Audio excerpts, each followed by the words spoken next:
사도행전 22장 28절에서 30절의 말씀을 저와 여러분 교독하도록 하겠습니다. 사도행전 22장 28절에서 30절의 말씀입니다. 천부장이 대답하되 나는 돈을 많이 들여 이 시민권을 얻었노라. 바울이 이르되 나는 나면서부터라 하니 신문하려던 사람들이 곧 그에게서 물러가고 천부장도 그가 로마 시민인 줄 알고 또 그 결박한 것 때문에 두려워하니라. 3절 같이 읽겠습니다. 이튿날 천부장은 유대인들이 무슨 일로 그를 고발하는지 진상을 알고자 하여 그 결박을 풀고 명하여 제사장들과 온 공회를 모으고 바울을 데리고 내려가서 그들 앞에 세우니라. 아멘. 하나님, 바울과 함께 하신 하나님, 우리와 함께하여 주시옵소서. 예수 그리스도의 이름으로 기도드립니다. 아멘.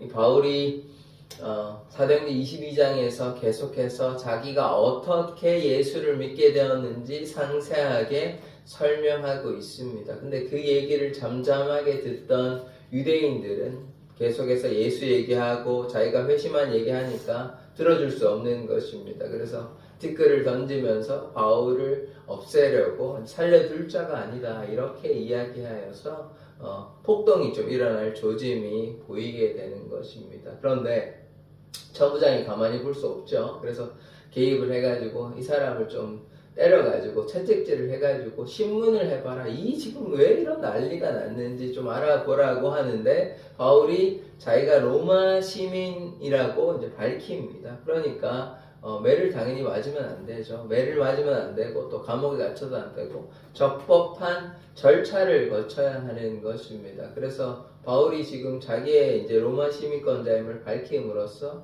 그렇게 채찍질은 당하지 않게 되고 그럼 신문도 뭐 당연히 이제 당하지 않게 되죠. 그래서 그 이후의 상황이 어떻게 진행되는지 오늘 말씀을 좀 보려고 합니다. 자, 28절의 말씀을 보시면 천부장이 대답하되 나는 돈을 많이 들여 이 시민권을 얻었노라. 바울이 이르되 나는 나면서부터라 하니 이 차이가 있습니다. 천부장도 힘이 있는 사람입니다. 1000명의 군인을 이제 이끄는 장군 같은 사람이니까 굉장히 힘이 있죠. 그런데 이 사람은 어떻습니까? 뭐 어떻게 됐는지는 뭐 상황 설명이 나와 있지 않기 때문에 알 수가 없지만 어떻게 해서 돈도 많이 벌었든지 뭐 힘을 가졌든지 아니면 전쟁에서 공을 세웠는지는 알 수가 없지만 그런 여러 가지 상황을 통해서 돈도 많이 생겨서 로마 시민권을 이 사람은 샀습니다. 근데 바울은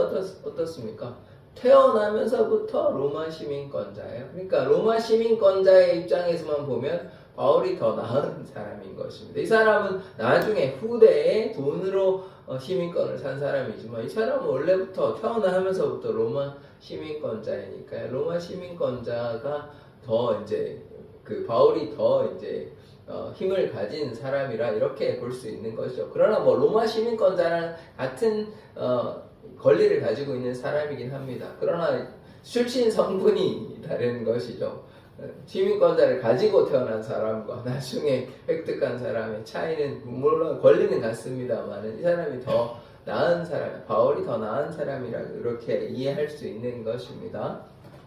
자, 그 다음에 말씀 29절의 말씀을 보겠습니다.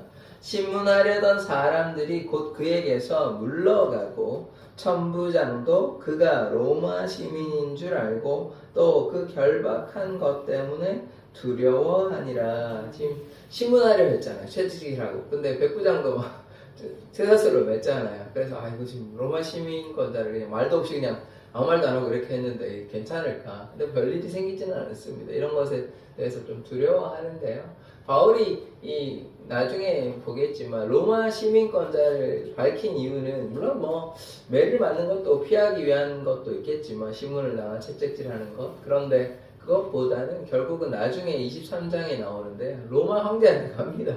이제 거기 위해서 이제 발판을 이제 만드는 것이죠. 그래서 22장 이걸로 그냥 끝나고 계속 사역하는 것이 아니라 결국은 로마로 갑니다. 내가 황제한테 가겠다. 그러니까 이게 일종의 하나의 어떤 흐름으로 쭉 연결되는 것이죠. 예루살렘에 만약에 가지 않았다면 로마에 앞성될 일은 없습니다. 잡히지 않는데요.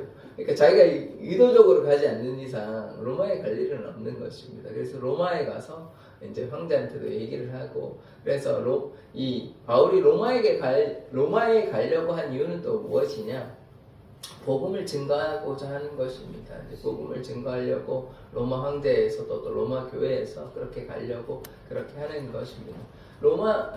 바울이 어떤 고난 가운데서도 뭐 전혀 그런 것을 피하거나 외면하지 않거든요. 결박과 환란이 기다린다고 해도 예루살렘에 왔고, 이 예루살렘에 온 이유는 결국 이제 로마에 가려고 한 그런 또 이유도 있는 것입니다. 분명히 부형들에게, 자신을 박해하는 유대 백성들에게 자신이 어떻게 회심했는지, 이 회심을 통하여 너희들도 예수를 믿으라, 이런 메시지도 있지만 또 다른 이유는 무엇이냐? 로마에 가서 이제 로마 황제한테 서고 또 로마 교회들에게 자신의 복음을 전하기 위해서 그렇게 가려고 한 것입니다. 자, 30절의 말씀을 보시면, 이튿날 천부장은 유대인들이 무슨 일로 그를 고발하는지 진상을 알고자 하여, 지금 천부장은 아직도 이유를 몰라요. 그냥 지금 천부장이 지금까지 이제 알게 된 것은 무엇이냐면, 사람들이 바울을 막 때렸다. 그래서 바울이 이제 좀 바울을 구해줬는데, 바울이 얘기를 들어보니까 뭐 예수를 믿는다, 무슨 얘기하는지. 로마 천부장은 예수를 믿는 사람이 아닙니다. 그래서 그렇게 전혀 상관이 없어요, 바울 얘기가 자기한테는. 그래서 그런데 이게 이 때문에 왜 이렇게 화가 나는지 잘 모르잖아요.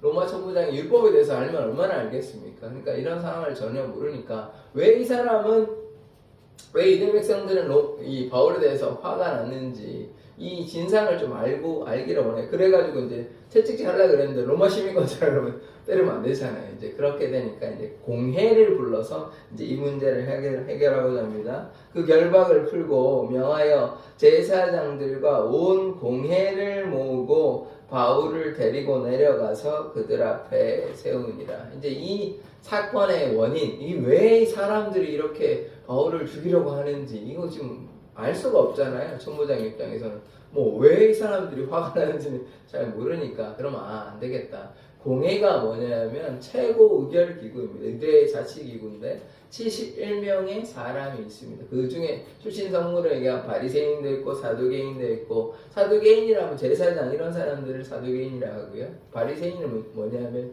율법 교사, 랍비 이런 사람들입니다. 장로들. 그래서 이 사람들 대제사장, 장로, 율법 교사들이 모인 이 회의체가 뭐냐면 사내들인 공회. 그 공회에서 뭐였냐면 예수님 죽였습니다. 이 사람들이 앞장서가지고 예수님 죽인 자들이에요. 그래서 그런 사람들을 일단은 불러요. 왜냐하면 이 사람들이 최고, 지금 우리나라로 얘기하자면 국회 같은 역할입니다. 국회에서 이제 의결해가지고 이런 거 한다, 그런 이제 역할을 하는 건데, 그거보다 좀 더 힘이 있죠. 대통령이 따로 있는 것이 아니니까 유대자치기구에서. 그래서 이 대제사장이 가장 강력한 힘을 가지고 있고, 그래서 이 공회를 불러다 가지고 이렇게 이제 얘기를 한번 시켜보려고 하는 것입니다. 이 문제가 왜 이런지 천부장은 도무지 이제 이해할 수 없는 상황이니까요. 그런데 우리가 좀 기억해야 하는 것은 무엇이냐? 오늘 말씀에서 예수님께서도 여러 이제 말씀을 할 때 대제사장이나 바리새인들이 문제를 시비를 많이 걸긴 했습니다만은 바로 잡아가지고 데려가지 않았어요. 그리고 어떤 일이 있었냐면, 성전에서 이제 예수님께서 이렇게 말씀을 전하시고 할 때 돌로 던지려고 했었습니다. 그때 예수님께서 피하셨어요. 아직 때가 아니기 때문에. 그러니까 하나님의 때가 되어야 어떤 사건이 일어나지, 하나님의 때가 아니면 그 사건이 아직 일어나지는 않는 것입니다. 바울이요, 제가 여러 번 말씀드렸다시피 돌에 맞아서 이미 죽으려면 첫 번째 전도 여행에 이미 죽고 끝나는 인생이 될 수밖에 없었습니다. 그런데 하나님께서 살려주셨죠. 그러니까 어떤 일은 하나님의 뜻 안에 하나님의 주권 안에 있는 것입니다. 그래서 이 하나님의 주권을 잘 기억해야 하는 것이에요. 바울이 지금 우리가 다 아는 대로 1차부터 4차 전도여행 다 하고 그 다음에 로마로 다시 돌아가서 지금 한 번에 돌아가서 2년 동안 가택연금을 하지만 그때 죽지 않습니다. 나중에 네로 황제의 박해로 바울도 죽게 되고 바울이 이제 참수당하게 되거든요. 목이 잘리는데. 그리고 베드로는 거꾸로 십자가에 매달리고 네로 황제의 박해로 이 화재 사건이 일어났는데 그 책임을 이제 크리스찬에게 물려버려요. 그래서 그들이 억울하게 죽게 되는데 그때에 비로소 바울이 순교하게 되는 것입니다. 그전에는 이미 돌에 맞을 때도 죽을 수 있었고 이 22장에 잡혀오기 전에 사람들이 막 때리면 사람이 어떻게 삽니까? 그리고 그전에도 사람들이 없애버리자 이렇게 얘기하잖아요. 그 말을 듣고. 그리고 사람들이 바울을 죽이려고 많이 애를 썼어요. 이 사람 몇 명이 모여가지고 내가 이 사람 죽이기까지 내가 계속 하겠다 이렇게 결심한 자들이 적지 않았습니다. 그런데 바울은 죽지 않았죠. 왜냐하면 아직 때가 아니기 때문에 예수님이 그 때가 되어서 십자가에 달려 돌아가시는 거고 그들이 아무리 예수님을 죽이려고 해도 아직 때가 아니면 안 되는 것이에요. 그래서 우리가 기억해야 하는 것은 무엇이냐? 우리의 생사화복은 주님의 하나님의 주권 아래에 있는 것입니다. 우리가 이렇게 하고 저렇게 한다고 해서 하나님의 승리 떨어지지 아니하면 하나님의 그 섭리 안에 있지 아니하면 그것은 되지 않는 것이에요. 그러니까 우리가 이것을 깨달아야 하는 것입니다. 그래서 하나님의 주권 안에 우리가 살아가고 있다. 오늘 이 바울이 이렇게 계속해서 생존하고 하나님의 은혜 가운데 거하는 것은 하나님의 주권, 하나님의 계획이 있었기 때문에 이렇게 된 것이죠. 그렇지 않으면 이미 육신적으로는 고통이 너무 어마어마했기 때문에 이미 죽어도 전혀 이상하지 않습니다. 하나님의 은혜, 하나님의 주권이 있기 때문에 이렇게 살아가는 것이죠. 마찬가지로 우리의 생사화복도 주님의 주권 아래에 있는 것입니다. 우리가 어떻게 한다, 저렇게 한다, 그것도 어느 정도 우리의 의지 이런 것도 중요하긴 하지만 그것보다 가장 중요한 것은 하나님의 주권 안에 있다. 우리의 인생이 주님의 뜻 가운데 거하고 있다. 이 사실을 우리가 날마다 기억하며 그러면 우리가 뭐 해야 되겠습니까? 주님의 그 주권 안에서 주님의 그 뜻을 헤아리는 자가 되어야 하는 것이죠. 하나님의 그 뜻은 무엇입니까? 이 세상 가운데 어둠의 자녀들에게, 어둠에 있는 사람들에게 빛을 비추어 주어야 하는 것입니다. 그 빛은 누구십니까? 그리스도예요. 그리스도께서 영광의 빛으로 오신 것 아닙니까? 그래서 이 빛이라고 하면요, 제가 이 말씀을 조금 다른 얘기로 세긴 하는데, 이 빛은 눈에 보이는 그런 빛으로 이해할 수도 있지만 영적인 의미인 것입니다. 제가 이 말씀도 좀 드리겠습니다. 제가 십자가를 뗐잖아요. 그러니까 이 십자가나 빛이나 크리스마스 트리도 다 연결되는 것인데요. 눈에 보이는 것에 우리가 자꾸 집착해서는 안 되는 것입니다. 그러면 바깥의 십자가는 뭐냐면 구별하기 위한 어떤 표시 정도로 이해하는 것이지 우리가 밖에 십자가 바라보고 무릎 꿇고 기도하고 이러지는 않잖아요. 그런 의미는 아닌 것입니다. 그래서 좀 구별을 해야 돼요. 심지어 저는 이렇게 말씀드릴 수 있을 것 같습니다. 십자가도 우상이 되는 거예요. 십자가도 우리가 잘못 이해하면 십자가도 우상이 됩니다. 이런 사건이 있었어요. 이제 구약에 뱀에 물려가지고 하니까 놋뱀을 들어가지고 이렇게 놋으로 만들어가지고 십자가 만들어가지고 결국은 그들이 뱀에 물리는 것을 이렇게 해결해 주었잖아요. 구약의 그 사건. 그래서 어떻냐면 그 이후에 십자가, 이 놋뱀 십자가를 우상으로 만들어가지고 그렇게 숭배하는 일들이 있었습니다. 구약에 이미. 그런데 신약에서는 다른 의미긴 하지만 예수님의 그 십자가를 상징으로 해서 십자가 목걸이 달고 십자가 달고 다니고 이렇게 해서는 안 돼요. 그게 어떤 의미에서는 필요하다 생각할 수 있지만 엄격하게 보면 십자가도 우상이 되는 것입니다. 우리가 주의해서 봐야 하는 것이에요. 십자가 바라보니까 은혜가 된다. 십자가 바라보니까 예수를 생각한다. 물론 그런 것을 상징하긴 하지만 십자가를 바라봐서 예수를 생각하기보다는 그냥 영적인 의미로 바라봐야 하는 것입니다. 빛이라는 의미는 눈에 보이는 그 빛을 얘기하는 것이 아니라 영적인 의미로 어둠 가운데 있는 거하는 자들에게 빛을 비추어 주는 것입니다. 이방인이라고 빛이라고 얘기할 때는 뭐 바울에게 빛의 광채가 나타나가지고 뭐 눈부시고 이런 겁니까? 그런 뜻이 아니잖아요. 이방인들에게 그리스도를 증거한다는 것이잖아요. 그래서 빛과 소금이라고 할 때는 빛이 막 비쳐가지고 막 움직이는 것입니까? 그게 아니잖아요. 그 뜻은 예수 그리스도를 얘기하고 하나님의 사랑을 이야기하는 것 아닙니까? 그래서 우리가 좀 구별해서 이야기해야 하는 것입니다. 어떤 상징물 또 어떤 그런 것들에서 우리가 조심해야 하는 것이에요. 교회의 어떤 구조나 이런 것들이 그냥 아무 의미 없이 돼 있는 것이 아닙니다. 십자가를 단 이유는 뭐 예수 그리스도를 상징하기 위한 이유도 있겠지만 저는 모르겠습니다. 그것이 어떻게 보면 저 십자가를 봐야만 마치 예배하는 것 같고 그렇게 하면 그것도 잘못된 우상숭배. 예수 그리스도께서 십자가를 자기를 부인하고 십자가를 들고 십자가를 메고 나를 따라오라 하셨지 십자가를 바라보라 그런 뜻이 아닙니다. 우리가 십자가를 바라보라고 얘기할 때는 예수 그리스도를 바라보고 예수 그리스도의 보혈을 생각하는 의미지 십자가 그 자체를 생각하는 게 아니에요. 그러니까 눈으로 보여지는 것에 집착해서는 안 되는 것입니다. 그게 우상 숭배가 될 수 있어요. 그래서 우리가 조심해요. 심지어는 그 마리아를 상징한다고 해서 M자 이렇게 휘장을 이렇게 십자가에 매달아가지고 그런 말도 안 되는 것들을 하는 교회도 있거든요. 그거 잘못된 것입니다. 그래서 교회의 십자가의 의미를 제가 몰라서 하는 것이 아니라 예수 그리스도의 십자가의 보혈, 십자가의 능력, 우리를 구원하신 구원자의 의미도 분명히 있지만 십자가 그 자체를 우상으로 섬겨서는 안 되는 것입니다. 그래서 우리가 주님을 바라봐야 하는 것이지 십자가의 그 모습을 보고 뭐 그렇게 한다?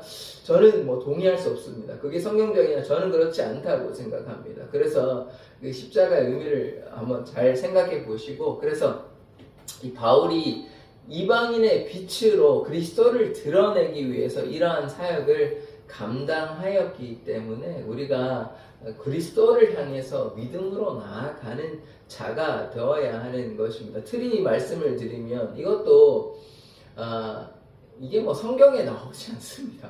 크리스마스 트리 성경에 나오면 제가 뭐 할 말이 없는데 성경에 나오지 않아요. 그 어떤 문화와 이렇게 결합된 부분이 있습니다. 근데 이것을 이제 그리스도로 상징하는 뜻으로 이제 우리가 차용하는 것인데요. 성경적으로 하면요, 안 해도 전혀 무방한 것입니다. 이제 우리가 이것을 통해서 예수 그리스도께 영광을 돌린다, 아기 탄생이 예수를 기뻐한다, 이런 의미에서 하는 것이지. 그래서 그거를 너무 또 강화하면요, 이게 결국은 세속화되는 것이에요. 교회 안에 들어온 여러 가지 문화들을 우리가 구별해야 하는 것입니다. 오늘 그 말씀을 길게 드리지는 않을 텐데 제가 그 지난주 금요일날 길게 좀 말씀을 드렸잖아요. 교회 세속화에 대해서 여러 가지 말씀을 드렸는데 우리가 좀 주의해야 하는 것입니다. 자꾸 복음의 순수성을 잃어버리면 이 말씀만 드리고 오늘 말씀을 마치고 싶은데 종교개혁의 의미는요, 말씀으로 돌아가자는 것입니다. 오직 말씀, 오직 은혜, 오직 믿음, 그 다음에 오직 그리스도, 오직 하나님께 영광, 이 5가지의 오직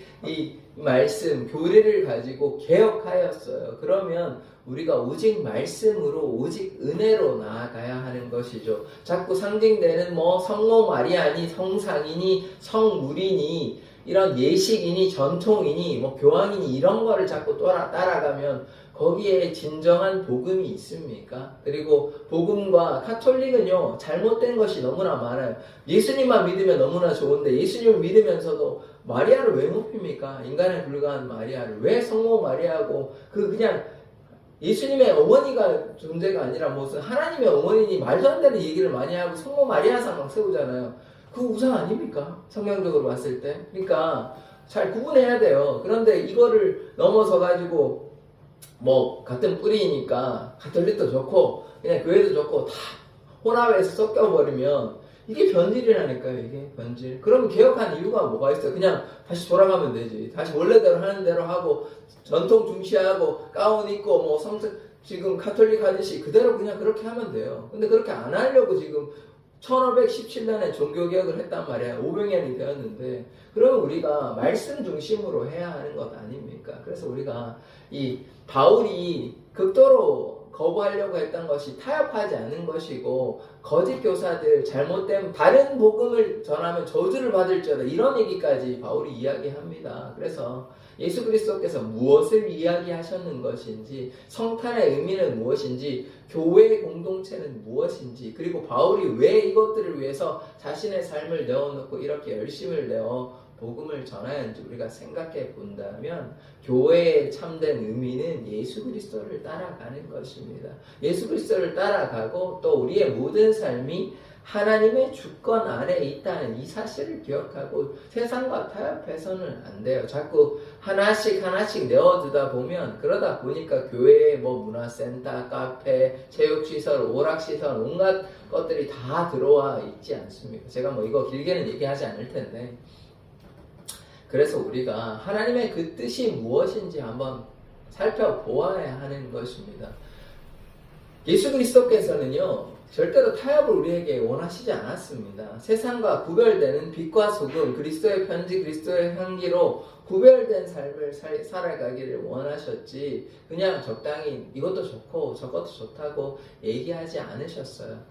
너희를 부인하라. 나를 위해서 십자가를 메고 그렇게 나를 따라와라. 나의 멍에를 지라고 말씀하셨습니다. 나를 위해서 생명을 내어놓고 그렇게 따라가는 것, 예수님을 위해서 우리의 생명까지도 내어놓는 것이 그것이 참된 그리스도인의 삶인 것이지 적당히 어떤 복받기 위한 통로로 예수를 믿는다. 그러면 굉장히 제한적으로 예수를 믿는 것이고 그것은 심지어 잘못된 복음이라고 이야기할 수 있는 것입니다. 그래서 정리하면 우리가 하나님의 주권 아래 거하고 있다는 것은 하나님의 통치 가운데 하나님의 말씀을 쫓아 나아가야 하는 것이지 세상과 타협해서는 안 되는 것입니다. 그것이 바울이 복음의 순수성을 지키기 위하여 애쓰고 한 것입니다. 그렇지 않으면 구약의 왜 우상 숭배에 대해서 하나님은 그렇게 극도로 그렇게 싫어하시고 분노하셨으며 심지어 그들을 멸망시키기까지 하셨는지 그리고 신약시대에 예수님의 그 사랑은 어디에 있는지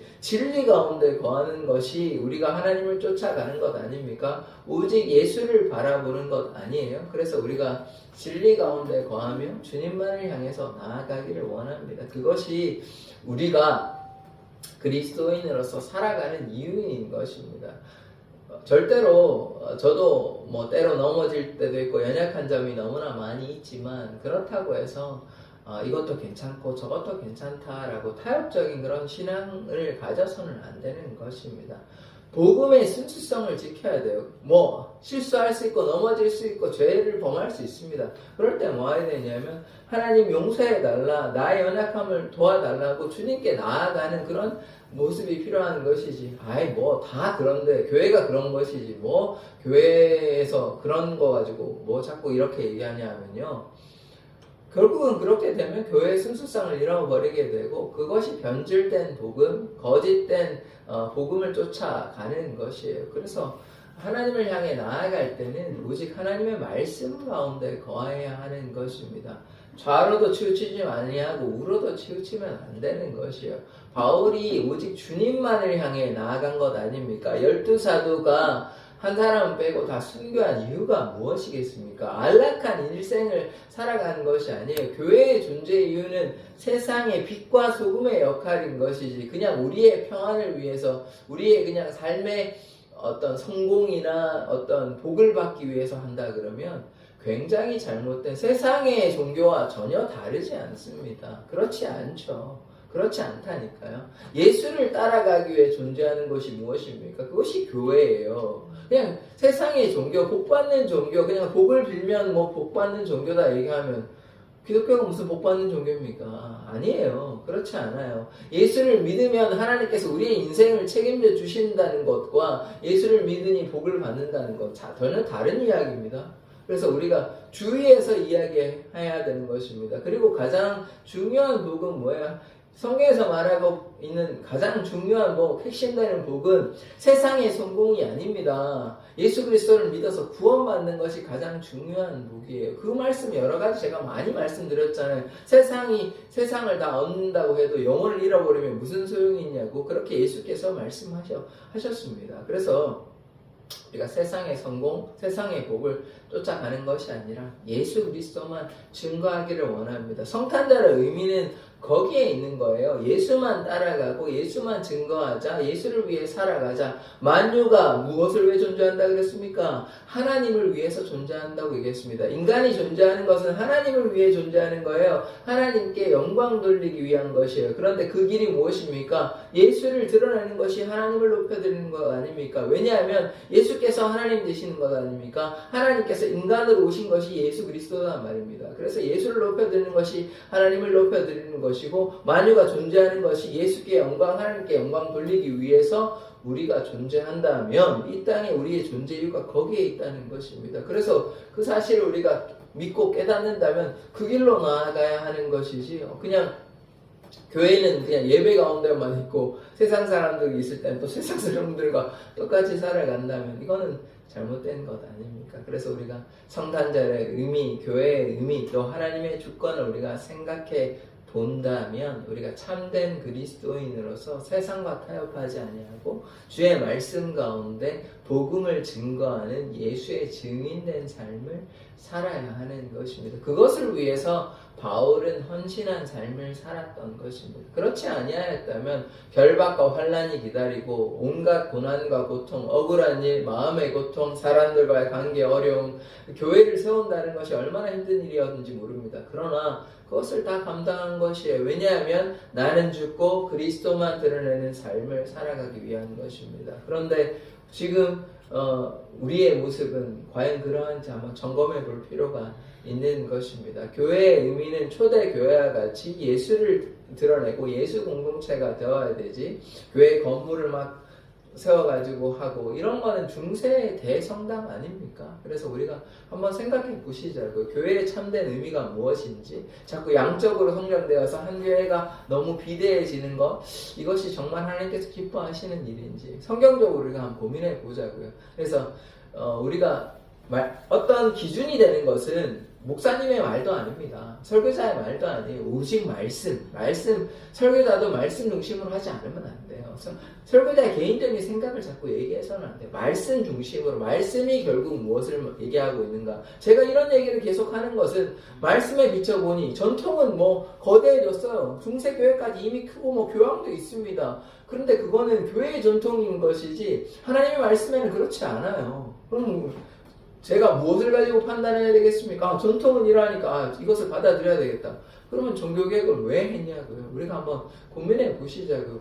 하나님의 뜻을 따라가기 위해서 개혁한 것 아닙니까? 이 잘못된 거 자꾸 막 면죄부도 주고 헌금 가지고 돈을 가지고 구원받는다는 말도 안 되는 논리를 세우고 있으니까 이것이 잘못된 것 아닙니까? 성상, 성화, 성물 뭐 이런 거 하는 거 잘못된 것 아닙니까? 너무 이제 예식을 중요시하는 그런 것을 좀 떠나자고 해놓고 지금 종교개혁 500년 이후인데 교회가 오히려 막 카톨릭하고 다시 연합하려고 하는 시도들이 있고 종교를 통합하려는 혼합된 그런 것들을 하고 교회 안에서 아까 얘기했던 막 휘장 마리아를 표시하는 그걸 인지하시는지 인지하지 않으시는지 모르겠는데 커다란 십자가를 갖다 놓고 이렇게 하고 하면 이게 뭐 너무 변질된 것 아닙니까? 제가 조금 잘못된지는 모르겠는데 저는 그렇게 생각하지 않습니다.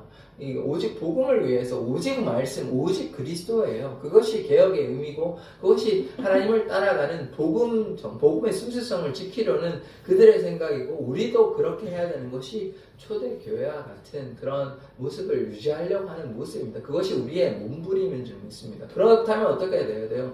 그런 것과 타협하지 아니하고 거룩하게 주님 앞에 서야 하는 것 아닙니까? 우리가 그것을 기억하고 주님을 향해 거룩한 공동체로 성탄의 의미, 교회의 공동체는 오직 주님의 영광을 위해서 그리스도의 그 영광을 세상 가운데 드러내는 것입니다. 그래서 좀 저도 이런 부담감이 있습니다. 새벽에 이런 이야기들을 여러 번 이렇게 말씀드리는 것이 과연 우리 사랑의 교회에 도움이 되는 것인가 이런 고민이 저는 있긴 합니다. 자꾸 제가 이런 말씀을 드리는 것이 저도 부담스러워요. 뭐 들으시는 권사님들하고 성도님들도 좀 부담스럽겠지만 저도 이런 얘기를 하는 게 그렇게 마음이 편해서 뭐 자꾸 이런 얘기를 하고 싶은 건 아닙니다. 그런데 그럼에도 불구하고 자꾸 제가 왜 이런 얘기를 하냐면 우리가 타협해서는 안 되고 복음의 순수성을 지켜야 되기 때문인 것입니다. 거룩한 공동체가 되어야 하는 것이에요.